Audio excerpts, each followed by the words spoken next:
All right, we are live. Hello, I'm BMillzebub, and welcome to my channel. For tonight's Apostate interviews, I'm talking to the man himself, the guy who gave me my first interview on here, Neil, the 604 Atheist. How you doing, my man? Can't complain. Long day at work, mind you. I had to do him. Sucked, but you know, it's got to be done. Gotta love that. Can't complain. Here's a complaint. yeah. Of course. Yeah. So, what's that? Weird. I'm just trying to get the for it to play so I can watch the chat. So, but we got it. We're good. Alrighty then. But all right, man. So I like to usually start out by having my guests describe their channel. So could you describe your channel? Yeah. When I started it, I wasn't sure what I was going to do, but I decided to do deconversion stories. Inviting people on to tell me their story, something along those lines, because I had Ocean the Wizard on, and his wasn't really a deconversion story; it was more of a switching belief story. So, and then of course Steve McRae was on my channel as well, and we really didn't talk about it deconversion. We mostly because talking about it on so many channels that we talked about why he decided to become an atheist activist instead. So we did a little of the whole philosophical meaning of agnosticism and shit like that, which was pretty funny. We all know how he likes that one. Yeah, he is all about the philosophy of atheism and agnosticism, that Steve McRae. Yeah. So do you really do anything other than deconversion stories, like original content, or? No, I basically am only doing the deconversion stories now. Other things will come up, of course, in time. I'm focusing on that right now because there's a lot of people out there that have stories to tell, and I want to focus on that for the time being because I think that these are important stories to be heard, like yours, for example. And generally, when you hear these stories, ultimately, after their deconversion and after they've been out of the faith for a long time, you always hear improvements like in their lives and stuff like that. Of course, there's going to be people that lose friends and family over something like this, but those cases I find are fairly rare. But I think these are important stories to be heard so that other people that are, having doubts or considering what they believe and whether or not it's true, these people can hear stories of other people that have dealt with exactly what they've gone through, and so that they know that that there's people like, and that it's not a hard thing once you get past it, right? Because it's always hard to do that a little bit, but once you get past it, it can improve, as you know. Yeah. So. Yeah, definitely that, and maybe a little bit of a "you are not alone" kind of thing, Yeah. I mean, everybody knows there are atheists out there, but I mean, you hear more Christian testimonials than you do deconversion stories. You know what I mean? I mean, all you have to do is type in testimonial, and you're gonna get a long list of YouTube videos, and you type in deconversion stories, you're probably just gonna get your videos because deconversion story is kind of in the name of your show. But yes, yeah, I would consider that to be a pretty important thing to talk about. And yeah, it's sure great that we've got a guy in the community such as yourself doing that kind of thing. Well, I had to find something I could do to, help the community somehow. Yeah. And yeah, giving some exposure to deconversion stories is a really, really good way to do it. Yeah, I think so. Yeah. So why don't you tell us a little bit about your former religion? My former religion. Well, I actually have kind of, well, I think it's a unique story. Maybe not unique, but it's rare. I was actually adopted as a baby. I was brought home 10 days after my birth. So literally I was brought home, I think, on Halloween Day. So 11 days after my birth, which is why my folks used to let me celebrate my birthday on Halloween sometimes when I felt like getting dressed up and stuff, which was always cool. But I was brought home from the hospital 10 days after I was born to Christians. I was born to, well, one of them was, I guess you could say, Catholic, and the other one was your regular, everyday type Christian. And I was adopted by Jews. So I was actually raised in the Jewish faith. And, you know, as it goes with lots of kids in that faith, we are subjected to Hebrew school at a really young age because they start grooming you for what they call, you know, your bar mitzvah or bat mitzvah if you're a girl. So kinds of stuff, especially from the Old Testament, obviously, young age. And hearing these stories at that age, you know, they sound just like every other story you're told, really. There's always, you know, wars and stuff and all kinds of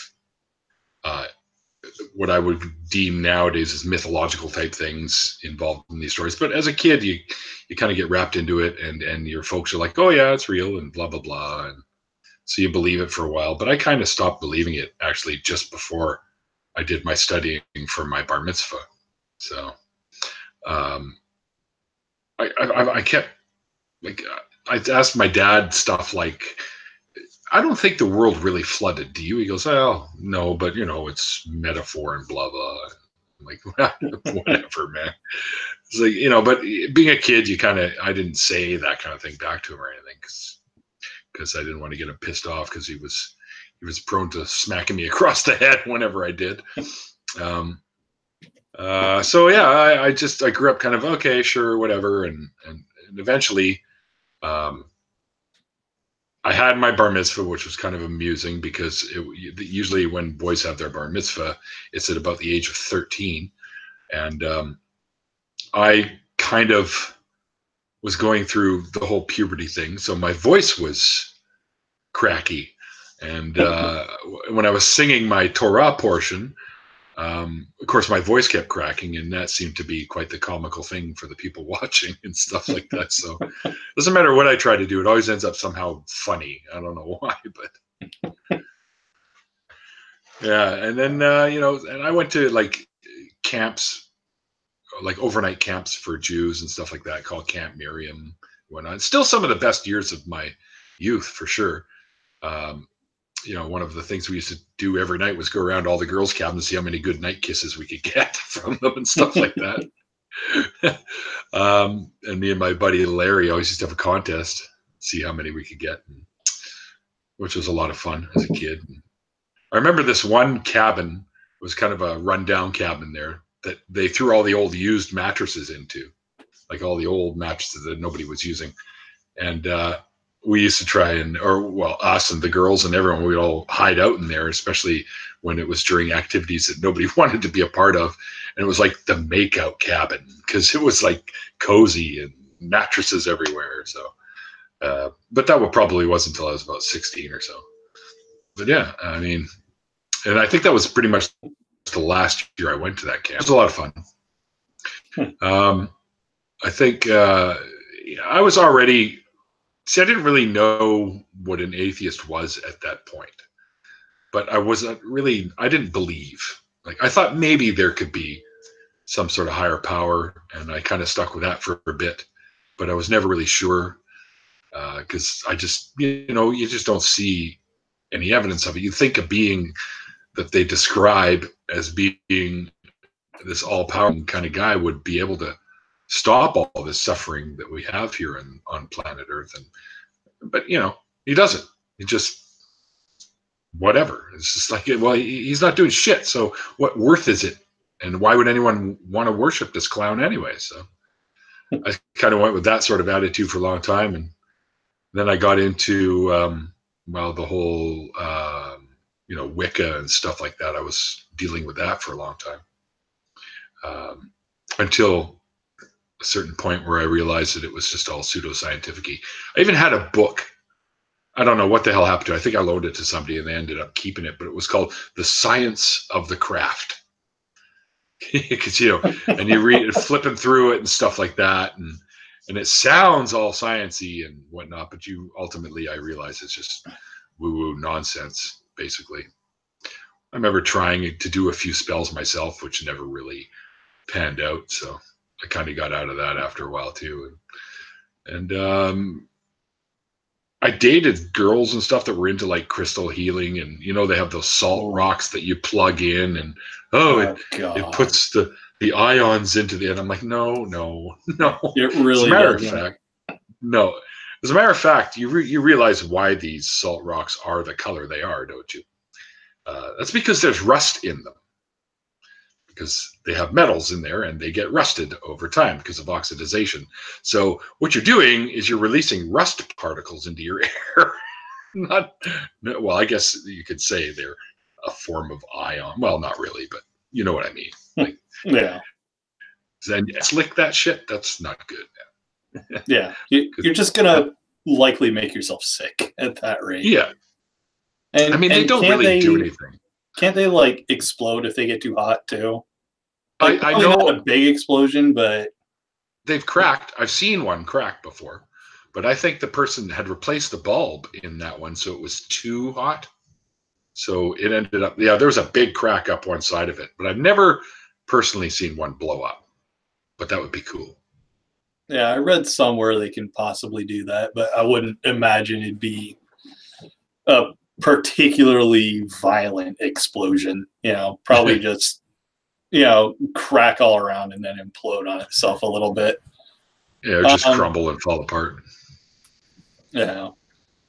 So I'm kind of curious. You said you went to like Hebrew school, right?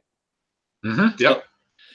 Okay. Did they ever make you grow like that little bit of long hair up in the front? I don't know what that's called. Those are called payas. Okay. No, that's pretty much for the ultra religious, like the Orthodox Jews and the Hasidic Jews. Oh yeah, I forgot to mention I also lived in Israel for a couple of years too, and went to. I did grade 11 and 12 there, so I graduated there. A big graduating party of like 8 of us, which was great. But it was it was a great time there, man. That it's I had a hell of a lot of fun there. I mean, my parents came home. I was a pretty bad kid, you might say. I got into trouble a lot, hanging out with the wrong people, that kind of thing. And my parents thought this might be an idea to straighten me out, and ultimately it did. But they wanted me just to get away from here, I guess, of the influences that I had here. Little did they know that the place that I went to, all the Americans and Canadian kids that went there were also from troubled homes type things, including the Israeli kids that went to this school also came from troubled homes and stuff. So I didn't really find any better influences, but I think we made each other better over the long run of this, just being away. But it was a lot of fun, and it wasn't a lot of religious stuff going on there. I mean, they observe the holidays, but even a lot of secular Jews that I know still observe. I mean, I still go for Passover dinner or Hanukkah dinner or even Purim, which is basically the Jewish version of Halloween, where everyone dresses up and drinks a lot of wine. Well, yeah, when I was in Jerusalem, it's funny because I was about 16, I guess, or 15. And we were wandering through the back alleys of Jerusalem, the actual old city itself. And it was Purim evening, and we walked past this. We could hear music and stuff, because you could hear music actually all over the city, but it was really loud. And this Orthodox Jew guy comes running out, And he grabs me and my buddy Mike by the arms. He goes, come on, come on. He pulls us in there. And we're getting into the big circle of dance, and they're handing us bottles of wine. And we're like, well, dude, I'm like 15. It's like, I didn't care. But, we got really, really drunk. And there was a lot of good food to have. But that's just the way it is there on a holiday like that. They just grab you and pull you in there and force you drinking wine and shit like that. It was pretty fun. That sounds totally responsible. Get a 15-year-old hooked. Well, technically, there's no drink. Me and a couple of my buddies almost daily would go down to the local ice cream shop called Manolito's, where they actually sold beer. And I kind of got hooked on British Shandy, which is like a sweeter beer. And we'd sit out front there, have a bowl of ice cream, and then just drink our faces off for the rest of the night, right? And of course, we'd have to get up. Either is we went to school for half the day, and you worked in the fields for the other half of the day. So a lot of times I was waking up hungover for school. So, but it was a lot of fun. I mean, those are 2 years that I'll never forget, and I lost my virginity there. I don't know if that means anything, but I'm sure it meant something to you at the time. Oh yeah, I didn't know what but I was like, wait, is it over? Oh, I'm kind of surprised you didn't lose your virginity at Jew camp. Like, with all the mattresses. Yeah. Well, I'm not gonna lie. I was hoping to, but it just never happened. I mean, we're quite young, so I mean, I said 16 earlier, but I'm pretty sure I was probably about a year or two even younger, I think, at that point. So there was some fooling around and touchy-feely stuff, but nothing ever went to the full 9 yards. You know what I mean? So, some minor experiences, but other than that, no. Didn't lose my virginity till the first year I was in Israel. Yeah. And she was like, "Nope, you're not getting away from me." I'm like, "Okay." On the inside, I'm going, "Finally!" Oh, well, a little bit of hand stuff isn't a bad way to start. No, that's all right.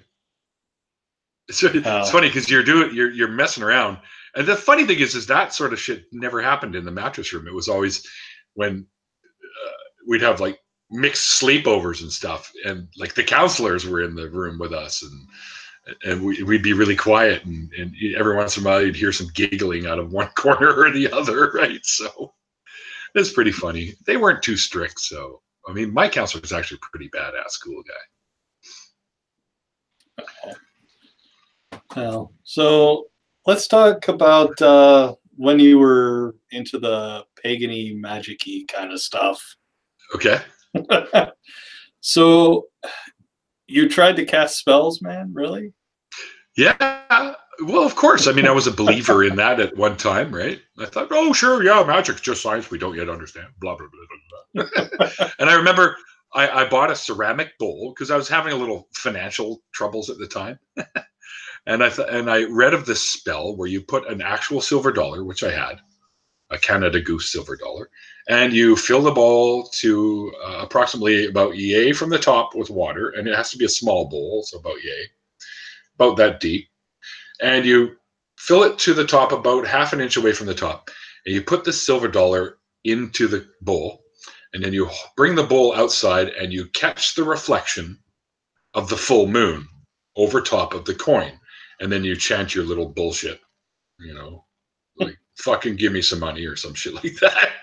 But it was actually some kind of a chant, and I tried it, and of course nothing really happened. Like day after day after day after, finally I'm like, fuck this, I'm selling my VCR.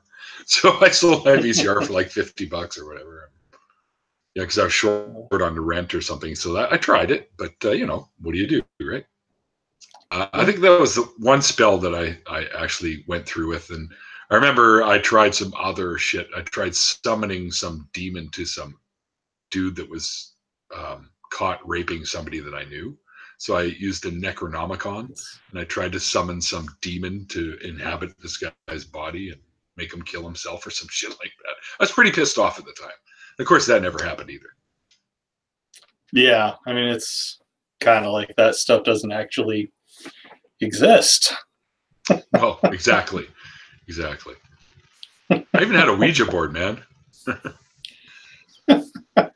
Not a store-bought one, but it was a piece of about yay thick. It was made of a slice of a tree stump, so it was kind of all made of wood, and it had a nice homemade wooden what do you call it? The little pointer thingy with the hole in it.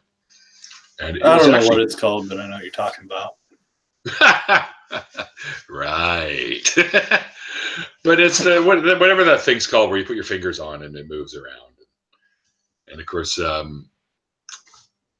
everyone thought that they worked and stuff like that, and that we were talking to spirits and whatnot. And I'm like, then I read about what do they call it? The ideomotor effect or something like that, where you actually can move things and not really realize that you're doing it. So, and then I'm like, oh, okay, well, that sounds more like what was going on there. But you'd hear stories. People, oh yeah, we did this one time, and my friend came over and we asked the board what I don't know what I don't remember what the guy's name was. We'll say Joe. We asked the board what Joe had for lunch that day, and it spelt out Big Mac, and he went and ran to his truck and poured out the contents of his McDonald's bag, and there was a big like. Okay, A, how do we know that you didn't know Joe eats at McDonald's all the time? B, what are the odds he had a Big Mac that day if he does eat McDonald's all day? Like, there's all kinds of factors that nobody bothers to think about. Yeah. But, yeah, I mean, people, would they sell these things in a kid's toy store if they summoned fucking demons? Let's be real here. I sincerely doubt it. Exactly. So, no. I mean, shit, dude, I got into the whole crystal thing, thinking that, because, I mean, we know that crystals can hold light and stuff, because there's talk of computer technology where they're going to be using crystalline type things to transfer information. So that kind of leads people to think, well, maybe there is something to this whole energy trap. It's not that. I mean, there's radioisotopes, obviously, that get trapped in rocks, and even photons can get trapped and stuff like that. But it doesn't release anything. Like, we've put this to the test ourselves. Like, I'm a chemist, is what I do during the day. So I've got all kinds of machines and stuff that I can test for this sort of thing. And you can't nothing ever registers when you're testing these things for any energy sources, really. So no, crystals don't fucking do anything, people. And I put them to the test myself. I know this. And I used to believe they did, so. Do they make a crystal grid? What's a crystal grid? Snarky wants to know if I made a crystal grid. I can't tell you. I don't know, but of course they use crystals in computing and stuff like that. But that's just because, quartz and stuff you can transfer light through and whatnot. So. Yeah. Well, I mean, I suppose there is a way that a crystal could. How should I put this? Invigorate someone. And I'd like to know how. I think it's all psychosomatic. It's funny because I don't know if you ever watch any Jacqueline Glenn content. I do. But she had a show very briefly on her YouTube network called The Skeptic's Guide to Wellness. And she did an episode on crystal healing. And one of the people she was talking to actually brought some crystals with her to, show them off. And a few of them were crystal marital aids. So that's where the invigoration would come from. Now I see where you went with that. Not at all what most people would assume I meant by invigoration. As as is very obviously the case here. But energizing. Sorry, David. You can hate me all you want, and it's NEIL, by the way. I have not destroyed your life. He says I've destroyed his life. He's funny. He's just making fun. Yeah, he's a good dude. David, I'll be interviewing David actually at some point soon. There you go. Yeah. I actually made a channel for his video that just went up today. So head over to David's channel after this and check it out, everybody. You mean you made a video for his channel? Yep. Because you said you made a channel for his video. Did I say? Yeah, you got to went backwards. Outstanding. Outstanding. I do that sometimes. Oh, fuck. I think we all do. Oh, yeah. Trouth mubbles. Everyone has those little verbal tics. Oh, of course. I didn't have any idea until either last night or the night before. I'm on, I want to say Wonder Lady's after party for Luciano Gonzalez. And Christy says, I want a t-shirt that says, for Bub's channel. I'm like, what are you talking about?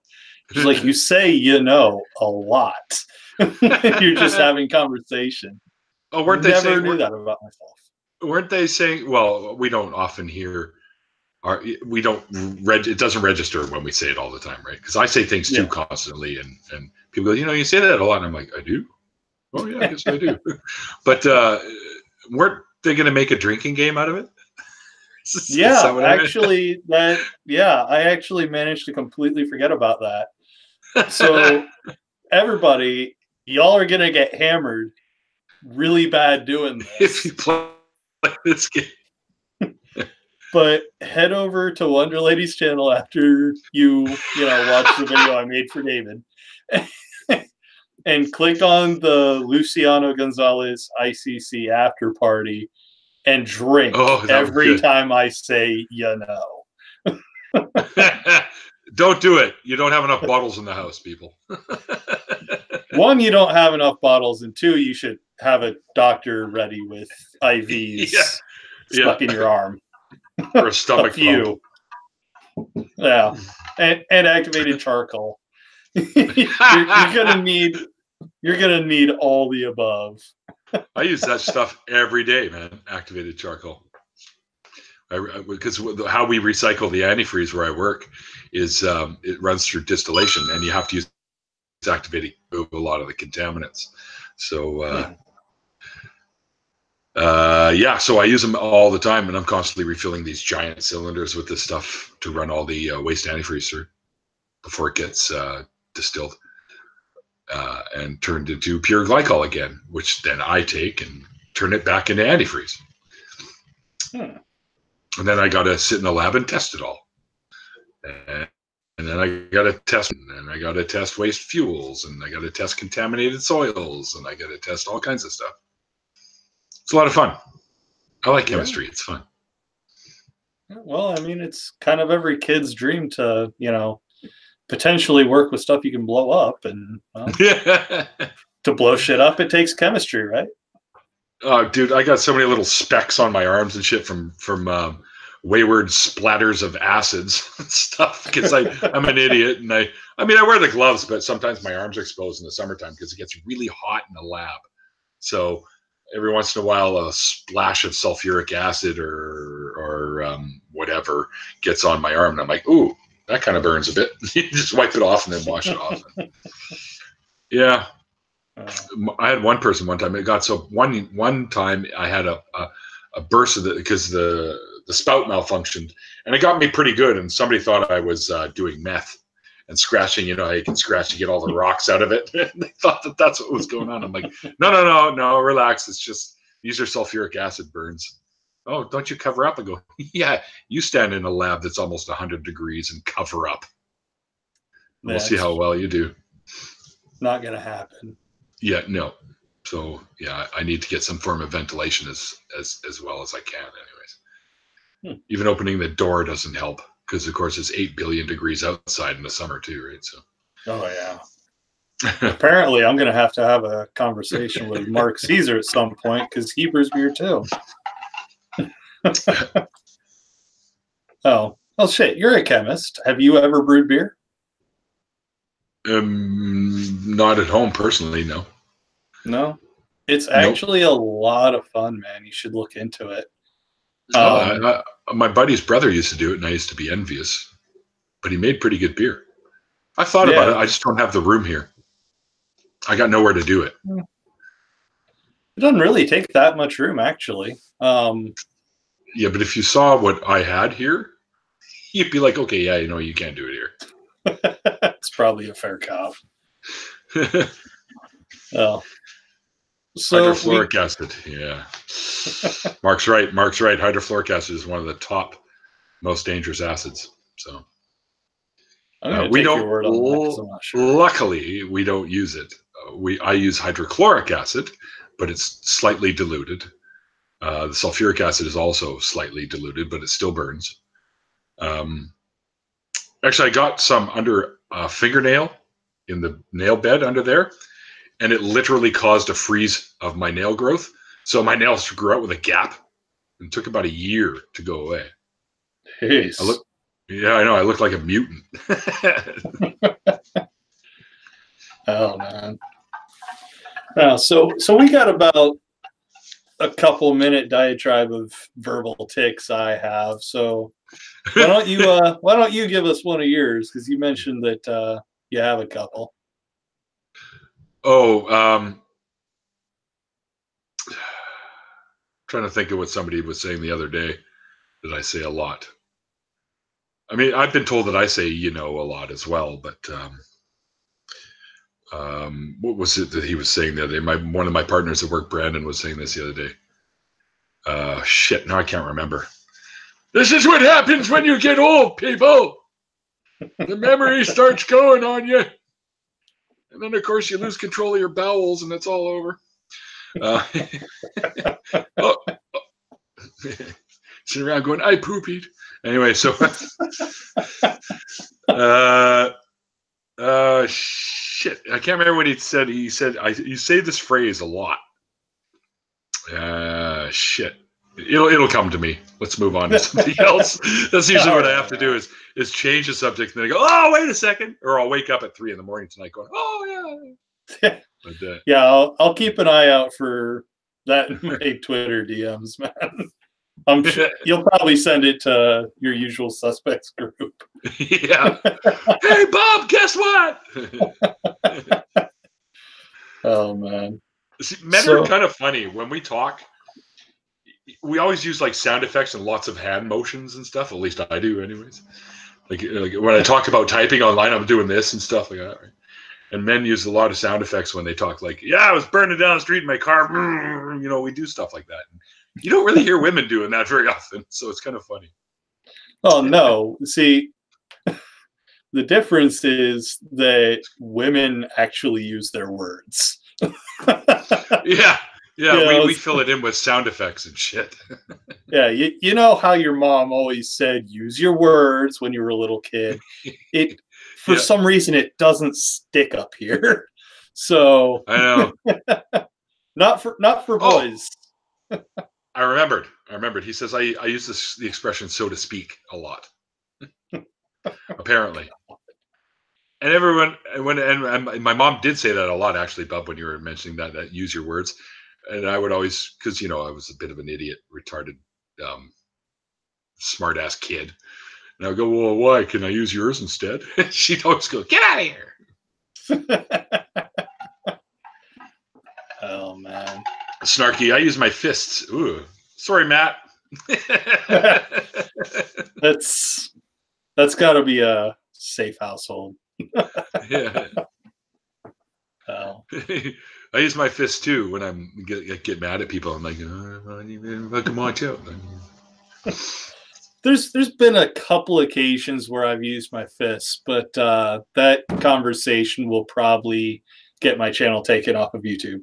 We don't want that to happen. No. YouTube is a little bit not fond of sexy time talk. So let's move on from Holy shit! I had no idea we were going there. Really? I'm a little slow today, all right? I only had 2 cups of coffee. Fuck, give me a break. Oh, damn. That sucks. Let's see if anyone else knows who these guys are. See, Bob doesn't know who the fuck Bob and Doug McKenzie are, and they're like famous from SCTV, man. You know, with Great White North. You know, no. I'm wondering how old you actually think I am, man. I don't know. You got to be what, in your 30s? Yeah, 32. Okay, well, you're just a puppy. Say that to everyone in the chat who's younger than me. All right, you're all younger puppies? Okay, I don't know. Oh, man. But he's totally into it. He says about the fists. Oh. Ooh, all right then. GI's butt stuff. Yeah, lucky Matt, I guess. Hey, you know what? As long as he's okay with it, Snarky, you fist away. That's right. That's right. That's right. As long as it's consensual for both Matt and your fist. I mean, do you put makeup on it and make it talk like Cartman did in South Park? You know. It's time to do sexy stuff with my fist.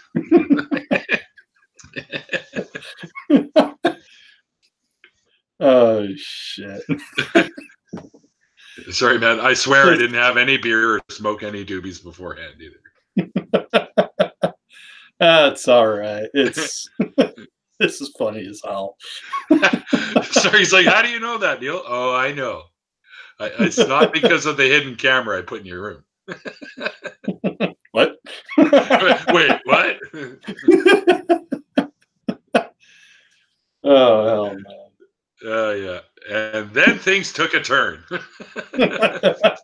It sounds like you're going to be having a phone call with Snarky and GI. Like, you did what now? A 3-way. At least someone's watching over me. That's right. Refer to me as that Canadian God guy that watches over everybody. I was going to say, the difference between you and God is you're real, so. Yeah. At least as far as I know, my driver's license says so anyways. I think.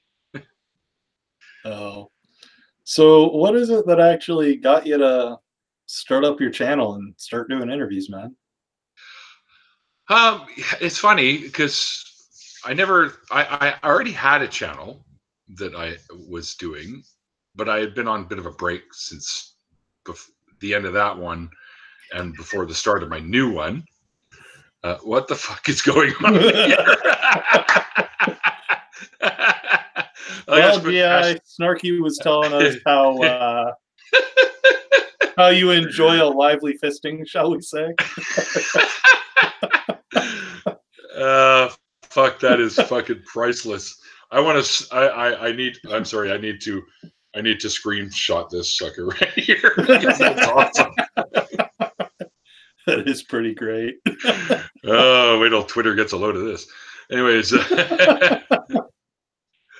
yeah. So I had another channel that I was doing for a long time, and it was based in a game I play, which is one of those trading card games called Yu-Gi-Oh, which I got into because my ex-wife's kids played the game, and they taught me how to do it. I came home and they were watching the actual anime.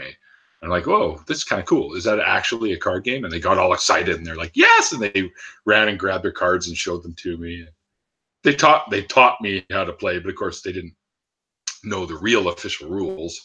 So we just did whatever. And then I actually got into it and started going to tournaments. And I started up a channel to doing pack openings and duels and interviewing other players and stuff like that.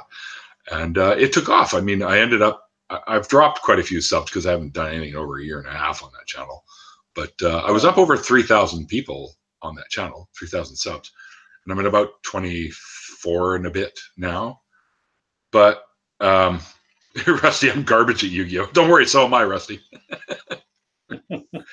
I can't decide what deck to play. I've got fucking Cyber Dragons. I've got Lightsworn. I've got fucking what else was I going to do? Chaos Max Blue Eyes, and I've got all kinds of decks, and I keep putting them together, and then I'll play them for like a week, and then switch up to the other one. But it seems that I always fall back on the Lightsworn deck, so because that was my favorite one. Anyway, so I had that channel for a while, so I was already used to doing the whole video thing, and I've always been I don't want to say an actor. Well, yeah, an actor. I was an actor in my youth as well, so it's pretty easy for me to be in front of a camera. Because I did a lot of play stuff and play acting and stuff as a kid, and as a young adult and stuff. So I guess it's just in me to do this sort of thing, and I like talking to people. Like I like having these conversations, like you and I are having right now. And I thought I wanted to sort of do street epistemology type thing first with the channel. But I thought, I don't know if I have the temperament to do street epistemology, because I watch people like Reed Nicewonder and Anthony Magnabosco and, of course, Objectively Dan, and they're so low tone. And me, man, I get pretty fucking revved up and riled up from time to time. So I don't know if I could handle so much stupidity without flipping my shit, right? Like, as we call it, Rusty will know this, as we call it in the gaming world, the rage quitting, flip the table, all that shit. I know all about rage quit. yeah. So done it a few times. And I was always afraid that I just might end up making some of these people cry in some of our conversations. So I thought, well, let's do something else where I still get to talk to people and still do something that I consider to be somewhat valuable. Let's do, because I looked around and there's a few deconversion type channels, but I don't see too many. So I thought there was a little bit of a niche that I could get into. And that's why I decided to start up my channel. And I wanted to be an advocate for bringing people away from stupid belief systems and considerably dangerous belief systems. So if I could do what I could to help out in that fashion, then that's what I'm going to do. And that's why I decided to do the deconversions, because like I said earlier, it's good for people to see these kinds of things, just to know how it works and how people are ending up okay after they deconvert. You know what I mean? Yeah. That's something else I say a lot, apparently. You know what I mean? I think everyone says that a little bit of a lot. It's there's again. you know what I mean? It's all the same thing, really. A little bit. Everybody has those verbal tics. They just sort of slip out. Yep. We could take that somewhere too. Very easily. It just reminded me of a conversation that a buddy of mine and I had this long time. Nothing to do with atheism at all, but it was kind of sexual. Sexual. He goes, yeah. I remember I got really drunk and I met this girl and we were laying in bed, and next thing I knew, it just slipped in. Right? So it kind of reminded me of that story. Like, oh, it just slipped in. He goes, yeah. She was cool with it. Don't worry, she was cool with it. So I guess it was okay. I don't have any verbal tics, but yeah, sure you don't. We were just saying, Iowan, that we both didn't realize that we had these verbal tics until people point them out. So I'll be keeping my eye on you, and I'll point out any ones I notice, Mr. Butt Stuff. See, I actually think GI misspelled butt there. I think it's supposed to have a second T. Yeah. Hashtag butt stuff. Logic and butt stuff. You gotta love it. David, my new boss asked what my new tattoo or my new atheist tattoo was today. It went well. Was that sarcasm or? I think it was sarcasm. There'd be a few dots behind well. Yeah. But no, the exclamation mark kind of leads me to believe it actually did go well. Yeah. I could be wrong. Sarcasm doesn't translate very well over text. No. You reminded me of a conversation I had with a girl I was dating at one time. She goes, "Oh, I can tell exactly what you mean when you text." I go, "Oh, really? So you're like the first person on earth that can do that?" Because inflections and other things don't come through in printed words, right? When you read something, you basically put your own inflections onto what you're reading. So how do you know that my intent was the same as you're reading it? Because I didn't mean what you think I meant. She's like, oh, well, no, that's bullshit. I'm like, oh, okay, sure. Anyways, that relationship didn't last too long. But that's okay. Apparently, it was a long GI thinks we're in a relationship because he just gave us a relationship name, BMillzebub. I don't know if that was his intent, but that's what it looks like. Is that like the Benifer and all that shit? That's what I'm thinking it is. That's okay. We'll go with it, Bub. We'll go with it. BMillzebub. Just shipped you. I'm about it. Oh, I think Artie has ticks. BMillzebub. That's fucking genius. I like it. I like it, GI. I like it.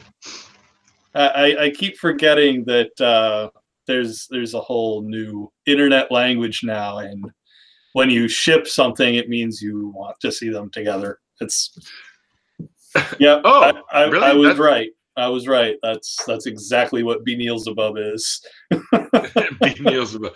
I had no idea that's what that meant. Yeah, that's the thing. It's been a thing for a few months. Apparently, I'm a cougar. Thanks, Artie.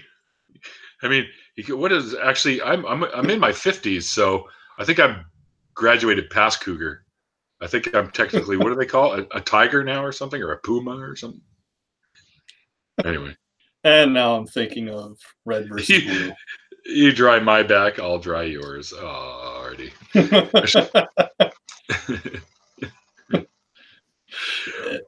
Let's not forget to mention, Bub, about Gray Skeptic's show that's going on tonight in favor or to help Christy. Yeah, they are doing a fundraiser to help get Christy a new computer. So yeah, after I think it doesn't start until 9:30 Eastern time. I could be wrong, but you guys should definitely find your way back there, assuming you're not dead from the drinking game. In which case, you better amend your will so the remainder of your assets go to Christy so she can get a new computer. Or at least leave her your computer. Yeah. That would actually probably be faster. Let's not forget Matt's show tonight either, Matt says. Yeah, everyone's got a show tonight. Tonight's just like the night to have a show. Because I got my thing. Wonder Lady's doing a thing right now. Who else? Yeah. Gray Skeptic is doing a thing for Christy. Is that started already? Wonder Lady's thing, it started about 20 minutes ago. No, Gray Skeptics. No, it's Snarky just said I was right. It's 9:30 Eastern. Eastern's time, which is 6:30 my time, and it's now. Oh, okay. Apparently I can't tell time. Yes, it's only 4:51 here right now. What am I thinking? Yeah, it's funny. It's a good thing we bumped it an hour ahead or an hour later, because I completely forgot I had to go do some banking today, so I wouldn't have even been here on time if we had started at 3. So good thing. So that's cool, because this will leave me a little bit of time to do that showering I was talking about earlier that I never got a chance to do. That's all right. I can barely tell. Barely. It's still coming through the interwebs, but here, have some of that. There you go. Yeah, they're really improving the internet lately. I mean, I can kind of smell you. Yeah. Like my computer's turned into kind of a scratch and sniff sort of thing. Wasn't it Ren and Stimpy where they had, was it not a smellophone or something, where you could smell smells from around the world now or some shit like that, or smell-o-vision? Anyway, my favorite was the "Don't Whiz on the Electric Fence," the game that the kids could play. That was awesome. Oh, yeah. Stinky!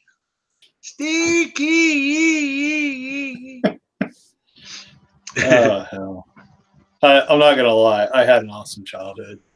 I grew up with Ren and Stimpy. I can't believe my parents actually let me watch that. Oh, come on. My parents fucked up in a big way by letting me watch that. Ren and That's Stimpy an is adult awesome. show. Yeah, well, it was geared for young adults and higher, definitely. But yeah, shit, man. I thought it was great, man. Yeah, Futurama had the smelloscope. That's right. Neil smells like Brute cologne. Brute cologne. Oh, that's it. When we can't be friends anymore. Brute cologne. If I buy, come on, get it right, buddy. It's Aquavelva. I'm like a walking commercial guy. New Aquavelva. No, I'm just like classic. No, this is my mom gave this to me thinking that I use this sort of shit, but it's like I don't use aftershave at all. So, I mean, I have cologne, but I don't use aftershave. So my cologne that I'm using right now is called Morbid, and it comes in a coffin-shaped bottle. It's great. Very nice, man. It smells pretty good too. It doesn't smell like rotting corpses like I was hoping, but hey. Jeez, that's worth Aquavolva. Oh no, he did spell it right. Yes, I thought that was a U. Aquavolva. Where did I just go? Somebody throw me a lifeline. Yeah, it is worse than Brute. You're all right, but my mom, I guess she got it from as a sampler or something from when she does lots of stuff for stores and stuff. So she gives me all the knockoff shit. So anyway, that's why I ended up, and it's been sitting on my shelf. I actually had to dust it off before I showed it to you guys. So that's a good time. Watery vagina. What?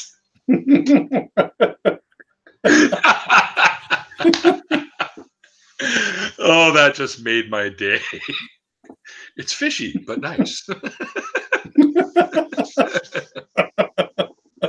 Oh, you guys, we have to get together like that just for fun. Shit. Well, it's been just about an hour, man. I know. It's bizarre because we're having such a good time. And it's great. I think it's great when you interact with the people in the chat, too. Because I try to do that, too. But being the actual interviewer, I find it a little bit harder to do that because I have to sort of pay a little bit more attention, right? And it's not like I'm trying to ignore anyone, so don't ever feel that way, guys, please.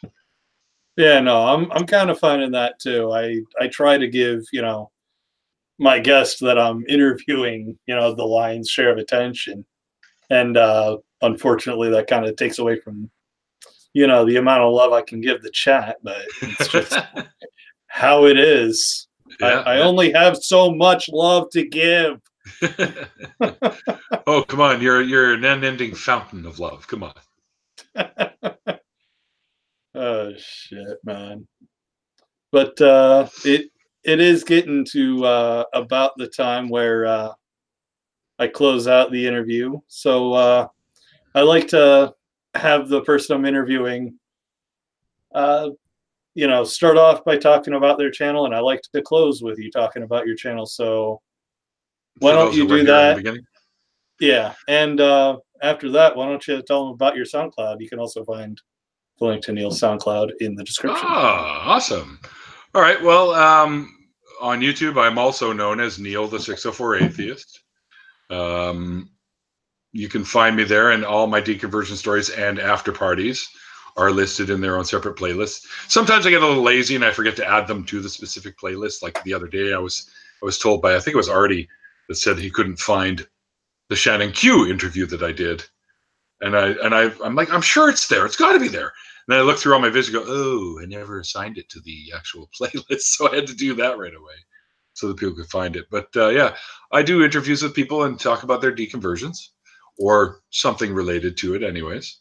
And I've had people on my show like Godless Iowan and Godless Cranium and Prophet of Zod and Steve McRae and Shannon Q and many people lots of people really that know well from YouTube.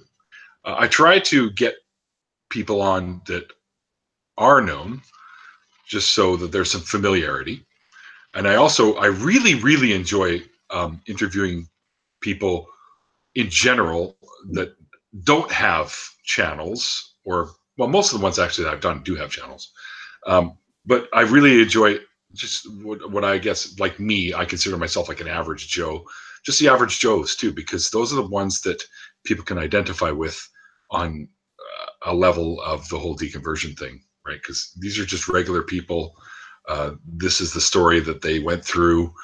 And guess what? Yeah, it can be a little hard, but ultimately you're going to wind up in a better place once you've left, right? Which is why I got this book, A Better Life. Well, you can't really see there it. you go. Yeah, that's Chris Johnson's book. It's got people in it like Tracy Harris and stuff, talking about their stories and stuff. And I think that partially inspired me to do a bit of something like this as well. I just wanted to have my voice heard, like Caitlin says all the time, which is Godless Engineer's wife, who I also interviewed, both of them. She always says, use your voice, right? And so does GE, actually. And I wanted to do that. And I wanted to get out there and have these stories be told. And yeah, if you want to if you want to visit my SoundCloud, it's a lot of our music is there. Any of the stuff that we've had professionally recorded anyways. There's more coming, but we're taking our sweet ass time because we've gone through some band member changes. As a matter of fact, my original guitar player passed away last year. And he's the guitarist you'll hear in all the music that's up there. But we've kind of regrouped, and shit, my alarm just went off. Whoops. There we go. Dealt with that. But we kind of put ourselves back together, and we've had some member changes. So when you start recording, and we have our own studio, it's actually our drummer has it. We do our own recordings, and then we get them professionally mastered. So there's more stuff coming soon, but we're working on it now. It's pretty good. It's heavier edged music. There's some acoustic stuff. I think, and most people that listen to it also kind of say the same thing. You can hear our influences. Like, we've got stuff like, you can hear some Black Sabbath in one song. You can hear some Alice in Chains in another song. You can hear some Led Zeppelin in another song, right? You can hear where we get our musical influences from, and it's quite varied, especially a lot of our newer stuff. There's a lot more blues influence in our newer stuff. So yeah, time to wake up. Yeah, no, that's as if in case I have one of my old man naps, Snarky, this will snap me out of it.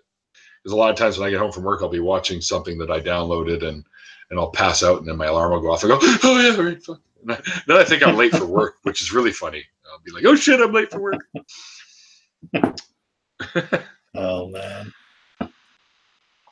It's this bedtime alarm.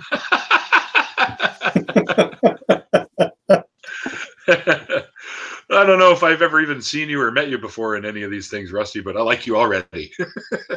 I think Rusty's been in a couple of mine. Seen him in. I want to say I've seen Rusty in Wonder Ladies as well.